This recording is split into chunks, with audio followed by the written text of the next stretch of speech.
Guntur corporation సమావేశం వివాదంపై మేయర్కు రాతపూర్వకంగా సమాధానం ఇచ్చినట్లు కమిషన్ పులి శ్రీనివాస్ తెలిపారు. ఈ వివాదాన్ని మరింతగా పొడిగించదలుచుకోలేదని ఆయన అన్నారు. గుంటూరు మున్సిపల్ కార్పొరేషన్లో నిధుల దుర్వినియోగం జరిగిందని కమిషనర్ చెప్పారు. నిధుల దుబారాపై జరిగిన అక్రమాలపై సమగ్ర విచారణ చేయిస్తామని ఆయన స్పష్టం చేశారు. గుంటూరు మున్సిపల్ కార్పొరేషన్ను ఆర్థికంగా గాడిలో పెట్టేందుకు ప్రయత్నం చేస్తున్నామని పులి శ్రీనివాస్ పేర్కొన్నారు.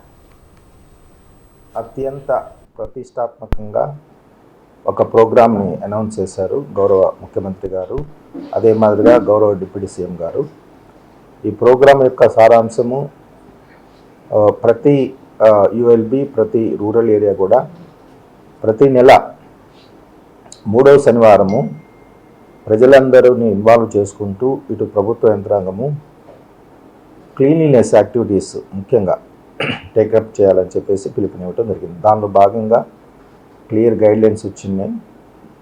దీనికి సంబంధించి గౌరవ కలెక్టర్ గారు నిన్న జరిగినటువంటి సిఎస్ గారు, తర్వాత వివిధ శాఖల అధికారుల యొక్క వీడియో కాన్ఫరెన్స్లో తీసుకున్నటువంటి ఇన్స్ట్రక్షన్స్ మేరకు ఈరోజు కలెక్టర్ గారు ఇచ్చిన ఆదేశాల మేరకు ఈరోజు నగరపాలక సంస్థ పరిధిలో దీనికి సంబంధించి రేపటి ప్రోగ్రాం సంబంధించి సక్సెస్ఫుల్గా నిర్వహించేదానికి కావాల్సినటువంటి ఏర్పాట్ల మీద సమీక్ష చేయడం జరిగింది.